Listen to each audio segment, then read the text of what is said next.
Bem-vindos a mais um The Cast Night, a live do The One Collector que discute a ciência do colecionismo. Olha que chique! Pessoal, como eu divulguei para vocês, a ideia hoje é discutir o que a ciência tem para nos dizer a respeito de 4 regras que definem uma coleção. Sendo direto ao ponto, importante dizer de antemão também que eu vou procurar ilustrar essas 4 regras que definem uma coleção com uma parte da minha coleção que está aqui, ó. Acho que dá para vocês darem, né? Dá para ter uma noção do que eu tenho aqui para mostrar para vocês. Essa parte dessa coleção do Batman aqui vai me ajudar muito a falar a respeito, né, das 4 regras. Vamos lá então? Então, a primeira regra é a chamada regra do reenquadramento. Vejam o nome, a regra do reenquadramento. A regra do reenquadramento diz o seguinte, que para se tornar um objeto de coleção, esse objeto precisa ser reenquadrado como um objeto colecionável. O que parece óbvio, mas nem tanto. Por quê?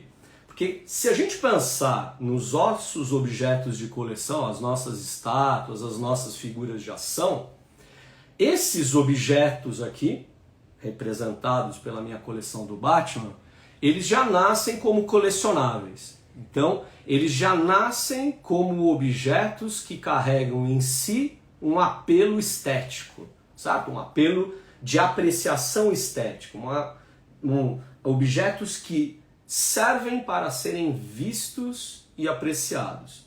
É diferente, claro, se eu pegar aqui, ó, se eu estiver falando de um objeto como esse aqui. Essa daqui é uma canequinha que eu comprei, que traz os personagens principais da Marvel num traço do Jack Kirby. Mas essa canequinha aqui eu uso para trabalhar, eu uso aqui durante a gravação dos conteúdos para vocês, nessa live, e eu não vejo essa canequinha como um objeto de coleção. Apesar de ter referências àquilo que a gente gosta do universo da cultura pop, isso aqui não é um objeto de coleção, certo? Contudo, isso pode se tornar um objeto de coleção caso haja o cumprimento dessa regra chamada da regra do reenquadramento. E eu tenho um exemplo muito bom em relação a isso, porque um tio meu, ele coleciona exatamente canecas. Ele coleciona canecas e é evidente que ele expõe essas canecas num lugar muito privilegiado e é típico da regra do reenquadramento você tirar o objeto, né, do seu lugar comum ou extrair dele a sua função utilitária, no caso, por exemplo, de uma caneca, e colocar ele num espaço para ser visto, certo? E o meu tio faz exatamente isso. Então ele coleciona canecas de lugares que ele viaja pelo mundo, e ele expõe isso, né, de uma forma super bacana. E é muito divertido que, se você pergunta para ele, mas e aí, tio, você já bebeu em alguma delas? Ele vira para você e vai falar, não, você tá louco, você tá maluco? Imagina, isso daqui não é uma caneca mais, isso daqui é uma representação das memórias que eu tenho das minhas viagens, certo? Então, tem objetos que perdem a função utilitária e viram objetos de coleção, e eu estou dando um exemplo pontual das canecas, mas você tem vários outros objetos de coleção que poderiam entrar dentro desse contexto, sabe? Tem gente que coleciona selos, tem gente que coleciona moedas, tem gente que coleciona latas de cerveja, enfim, tem gente que coleciona camisetas de times de futebol e emoldura essas camisetas em quadros, espalhando isso, né, pelo espaço de exposição. Vejam, acabou a parte, né, da função utilitária e eles viram objetos colecionáveis. Legal? Então, essa é a primeira regra, a regra do reenquadramento. Todos nós fazemos isso, sem exceção. Legal? A segunda regra que a ciência fala que é importante observar para definir uma coleção é a regra da classificação.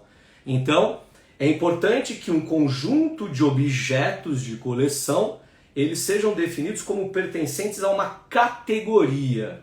Certo? Essa palavra é importante, é a palavra-chave, uma categoria. Vejam só que com as minhas estátuas aqui, isso é muito fácil de ilustrar, porque eu tenho aqui uma categoria temática. Então, eu tenho, né, dentro desse conjunto de objetos, a categoria Batman, do personagem Batman. A gente pode, claro, expandir isso para além de uma categoria definida pelo personagem, sem sombra de dúvida. A gente poderia usar essa regra da classificação para definir franquias diferentes. Então, a categoria dos personagens da DC, a categoria dos personagens da Marvel. Então, eu posso trabalhar com franquias. Ou, uma coisa que é típica nossa, de escolher figuras ou estátuas de escalas diferentes. Então, a categoria de só articulados, a categoria das estátuas, né, em escala 1/4, ou Hot Toys, escala 1/6, e por aí vai.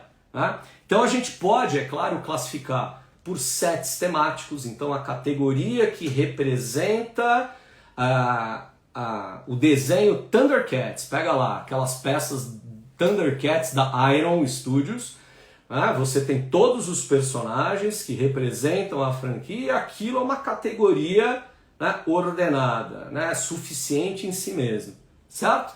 E aí, é claro, né, fica da criatividade do colecionador em categorizar do seu jeito, certo? E é evidente que essa categorização é um reflexo daquilo que a gente gosta, daquilo que a gente prefere, de como que a gente quer expor de fato a coleção. Legal? Muito bom! Aqui também é importante, eu acho, lembrar dentro da prática do colecionismo a terceira regra que define uma coleção, que era chamada pela ciência de regra procedural, de procedimentos. Certo? Então, os colecionadores, o que acaba acontecendo? A partir do momento que você estabelece uma coleção, você reenquadra os objetos como objetos de coleção, classifica esses objetos em categorias. Você, é claro, tem a vontade e o desejo de alimentar, né, essa coleção, de cultivar a coleção. A gente gosta de dizer que a maior tristeza de um colecionador é ver uma coleção chegando ao fim. A sensação de incompletude é um aspecto super bacana de toda e qualquer coleção. Até porque dentro desse aspecto procedural existe a garimpagem de peças, existe a caçada, a ciência gosta de usar o termo a caçada. Os colecionadores saem à caça de novos objetos de coleção. E assim, todos nós temos uma baita satisfação quando conseguimos obter aquele objeto tão desejado durante um período de caçada, de garimpagem, às vezes de espera, e isso faz parte também, né, do processo de colecionar e, mais do que isso é necessário para que a gente possa manter a nossa coleção viva. Eu tenho um exemplo disso aqui dentro da minha coleção do Batman, é que o meu Batman favorito continua sendo, eu como, né, um filho da década de 80, o meu Batman favorito continua sendo o Batman do Michael Keaton, o Batman de 89. Essa estátua aqui, do Batman de 89, eu adquiri ela recentemente, muito recentemente. E foi uma caçada longa, porque eu não peguei ela no lançamento, essa figura aqui já tem alguns anos, e depois de muita garimpagem, de muita espera, de muito planejamento também, e claro que esse aspecto procedural envolve planejamento, envolve planejamento orçamentário mesmo, quanto você está disposto ou quanto você tem disponível para gastar na sua coleção. Um valor às vezes é estabelecido mês a mês para que você possa destinar ao cultivo da coleção, e isso daqui não foi diferente. Depois de um tempo, numa oportunidade, participando de um leilão, eu consegui finalmente obter o meu Batman em escala 1/10. Esse daqui também é uma estátua da Iron Studios. E o que é o mais interessante também, além de adquiri-lo, eu expus o Batman junto a um Batmóvel, e um Batmóvel que eu tenho da Lego, aquele Batmóvel 89, uma peça grande, bonita, e acabei fazendo então um crossover entre uma estátua em escala 1/10 com o meu Batmóvel Lego. E, quer saber, ficou muito legal. Ficou um crossover legal, apesar de ser Lego, mas a escala parece que é meio compatível. E vejo que com base nisso eu acabei criando um set temático. Então fiz uso daquela regra da classificação. Então essa peça combinada com o Batmóvel virou um set temático. Legal? E aí, a quarta regra é a regra da discriminação. Discriminação aqui é exatamente o que diz a palavra, certo? É discriminar. Então você vai comparar os objetos dentro de uma categoria, mas você tem condições de classificá-los ou separá-los porque eles trazem características diferentes. Então a ideia é essa. Em algum aspecto, essas peças dentro de uma categoria, elas são discerníveis entre si, ok? E aí, é claro, pode ser escala, pode ser acabamento, pode ser temática, e tem muito a ver isso aqui com a minha coleção do Batman, certo? O que eu tentei organizar aqui para vocês é a materialização dessa regra da discriminação. Porque olha só, eu tenho a categoria Batman, mas desse lado aqui, eu tenho a minha coleção, dentro da coleção do Batman, dentro da categoria, eu tenho as minhas figuras black and white, certo? Então aqui eu estou discriminando, separando e deixando aqui como se fosse uma unidade as figuras da coleção black and white. Eu tenho todas as peças da coleção Black and White? Não, longe disso. Até porque tem uma coisa engraçada, nem todas as peças me agradam. Algumas são muito bem feitas, outras nem tanto. Então, dentro da regra procedural, eu sou muito, mas muito seletivo na aquisição de novas peças da coleção Black and White do Batman. Se eu não me engano, existem mais de 500 peças que fazem parte já dessa coleção.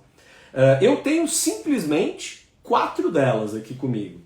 E são muito importantes para mim, porque representam também referências que para mim fazem sentido no que diz respeito ao personagem que eu tanto amo, que eu tanto gosto, que é o Batman. Então, exemplos disso que eu estou querendo dizer para vocês. Então, essa daqui, ó. Essa é um xodó da minha coleção. É um Batman Black and White com a arte do Mike Mignola. Mike Mignola é um desenhista sensacional. Adoro esse traço mais grosseiro, mais estilizado dele. Ele é o criador do Hellboy. Hellboy é um dos meus personagens favoritos, já li muita coisa do Hellboy. Ele fez, por sinal, Mike Mignola, uma quadrinização maravilhosa do Drácula de Bram Stoker, e fez também uma HQ que muitos de vocês conhecem e apreciam, que é o Gotham by Gaslight, em que o Batman ele enfrenta o Jack o Estripador. Então vejam que essa coleção, essa figura da minha coleção, ela carrega todo esse significado, por gostar particularmente do artista, e, já citei isso, essa outra peça da coleção é exatamente a representação do Batman no traço do Mike Mignola, mas da HQ Gotham by Gaslight. Legal? Essa foi uma das últimas que eu adquiri. Agora, além disso, eu tenho, esse é um xodó, eu acho que essa é a minha peça favorita mesmo. Essa daqui, né, é aquela peça lindíssima que reproduz uma capa, uma arte de capa desenhada pelo Todd McFarlane. Todd McFarlane, eu li muito Todd McFarlane na infância e é maravilhosa essa estátua, gente. Olha que coisa linda. Uma das mais lindas. Não existe capa do Batman mais bonita do que essa aqui, certo?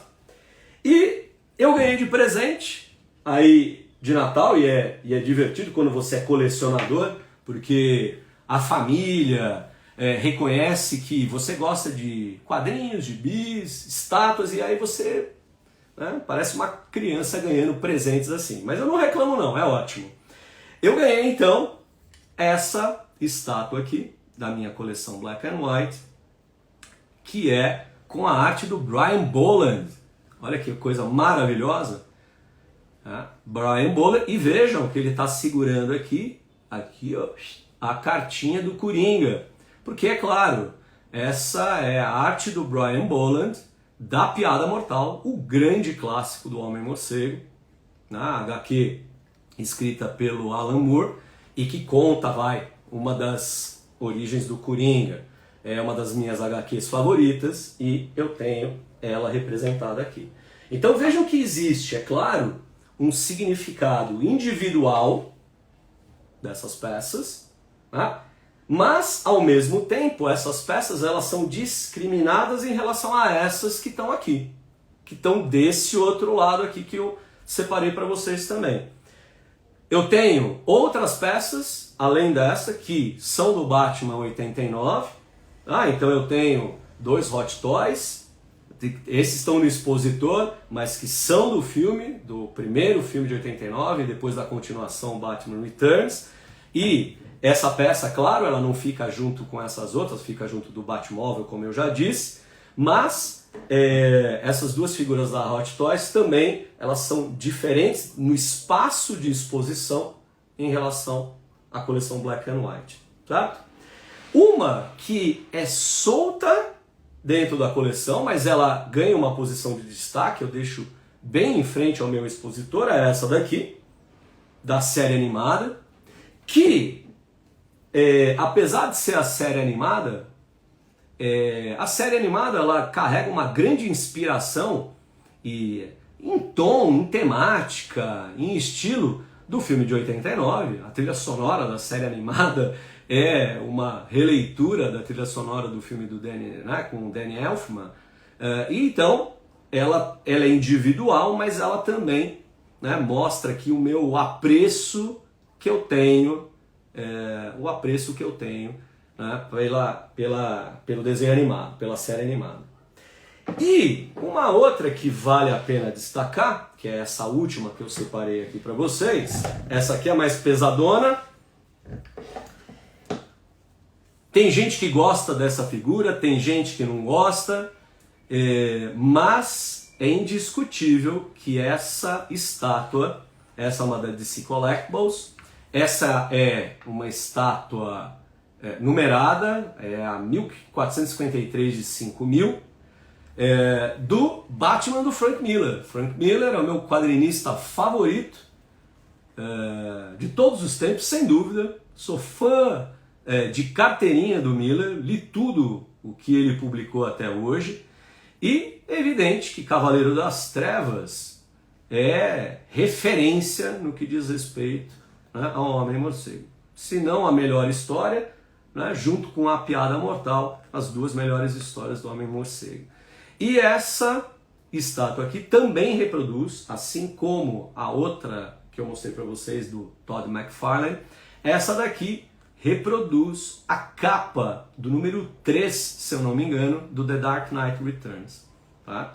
E além dessa eu tenho uma outra estátua, essa da Iron Studio, em escala 1/6. Alguns de vocês talvez saibam, né, se lembrem, aquela em que o Batman, né, ele está com o líder mutante rendido no chão, mas é uma estátua pesadona, então eu deixei ela no expositor. Mas essa estátua aqui, ela fica exposta junto com essa outra, garantindo assim a regra da discriminação, tá bom? Então, vejam que isso, apesar de parecer teórico demais, é muito prático. Então, a regra, né, do reenquadramento, a regra da classificação, da categorização, a regra procedural e a regra da discriminação, elas são regras muito vivas. Elas são muito vivas, elas estão muito presentes, elas se fazem constantes porque a observação, o respeito a essas regras, vamos dizer assim, que garantem que a gente tenha uma unidade na nossa coleção, que a gente tenha uma harmonia, que a coleção acabe fazendo sentido para nós. Eu acho que o mais importante de tudo isso, mais do que necessariamente as 4 regras, é você olhar para a sua coleção e, mesmo não sabendo disso, eu estou falando para vocês, a coleção ela faz sentido, né? É o prazer de você poder olhar para a sua coleção e falar, ela tá do jeito que eu imaginei. Ela conta uma história, ela fala sobre mim, ela desperta memórias, ela desperta sentimentos e emoções em cada um desses objetos, seja de forma específica ou dentro de determinados conjuntos. Legal? Olha só, essa era a mensagem principal que eu queria passar para vocês nessa live. Espero que vocês tenham de fato gostado. Gostaria de receber mais comentários de vocês, tá bom? Mais comentários de vocês sobre como vocês pensam a coleção de vocês. Como é que vocês classificam as coleções de vocês? Como é que vocês são enquanto colecionadores? Como é que é o processo de garimpagem, de compra, da caçada? Como é que é esse processo de discriminação, tá bom? Contem pra mim, será um prazer enorme conversar isso com vocês, pessoal. Antes de terminar, eu só quero ver aqui, ó, se tem alguma pergunta que surgiu. 2 aqui bacanas, tá bom? Então eu vou aproveitar aqui, pessoal que está me ajudando, eu vou aproveitar aqui e vou tentar responder rapidinho antes da gente encerrar, tá? A pergunta é a seguinte: se a pessoa que coleciona as camisetas de futebol usar as camisetas deixa de ser uma coleção? É interessante, é bacana isso. Porque, assim, aqui vamos relembrar aquilo que eu acabei de falar. A ideia do objeto colecionável é ser um objeto de apreciação, de apelo estético. Então a ideia é realmente deixar de lado aquele propósito primeiro daquela peça do objeto e colocar ele num lugar de destaque, diferente. É a regra do reenquadramento. Então assim, a pessoa, é claro que tem uma camiseta, né, de coleção, camisetas de futebol de coleção, claro que ela até pode usar uma ou outra, mas é muito provável que ela não vai usar isso de forma corriqueira. Pela regra, deixaria de ser? Sim. Sim, até porque você se preocupa dentro de um objeto, quando a gente pensa num objeto de coleção, a gente se preocupa com a conservação do objeto, né? Com os detalhes que que tem o objeto. Então imagina uma camiseta que está sendo usada e surrada e lavada todos os dias, né? Ela perde um pouco desse valor simbólico, certo? E aqui uma outra pergunta: você acha que caçar e aí conseguir uma pasta dá mais prazer do que expor ela depois? Olha, é verdade, é verdade. Eu já senti isso algumas vezes e provavelmente vocês também. Tanto que é muito comum na prática do colecionismo peças entrarem e saírem o tempo todo da sua coleção. E eu não sei vocês, mas já aconteceu comigo várias vezes de eu correr atrás de uma figura, de uma estátua, de uma peça, conseguir essa peça, expor essa peça durante um tempo e me satisfazer com essa peça nesse pequeno intervalo de tempo, e daí me desfazer da peça. Aquele prazer de obter, de possuir, essa é uma característica importante de toda e qualquer coleção, aquela questão da posse, do sentimento de posse. Eu tenho, ou eu já tive, e isso muitas vezes é suficiente. Então, olha, não duvido de forma alguma disso, de que não duvido de forma alguma de que isso realmente traz prazer, tá bom? E tem uma outra pergunta aqui que chegou: onde você compra esses colecionáveis? Puxa, pessoal, algumas dessas compras eu fiz fora do país, quando eu estava viajando de férias, mas eu comprei a maioria delas aqui em lojas especializadas, certo? Já comprei essas figuras, vou citar algumas delas, né? Mas são lojas conhecidas. Já comprei na Iron Studios, já comprei na Limited Edition, né? Algumas peças eu comprei, arrematei em grupos de colecionadores, em leilões que acontecem dentro do ambiente do colecionismo. Já comprei coisas na Amazon, né, que são colecionáveis, e em outras lojas especializadas, né? Então, basicamente isso. Já comprei peças com a MBM, MBM Underline Unlimited, né? Vocês podem ir lá falar, né, com o Mauro, ele trabalha muito com estátuas e figuras em escalão sexto. Enfim, existe hoje uma ampla variedade de opções aí de lojas e-commerce ou lojas físicas que podem, né, enfim,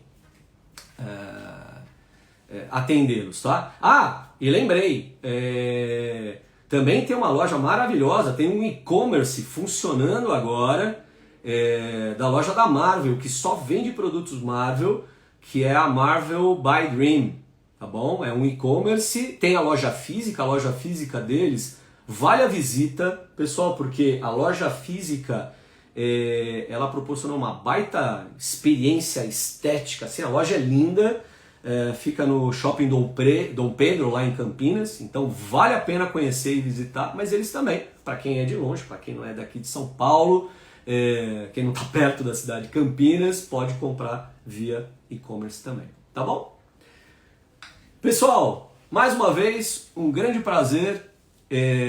Novamente, obrigado por estarem aqui comigo, obrigado pelas perguntas, pelos comentários, pelos acenos, né? Quando a gente tem, é claro, aqui, né, uma proposta de passar um conteúdo bacana para vocês, a gente não consegue, é claro, dar muita, né, atenção a todos que estão aqui, mas eu agradeço de coração vocês terem entrado aqui, e obrigado por seguir o The One Collector. E vale dizer, nunca se esqueçam, certo? A máxima do The One Collector, ok? Todo colecionador é único e qualquer coleção importa. Boas compras, boas coleções e até mais. Valeu, pessoal. Abração. Até a próxima.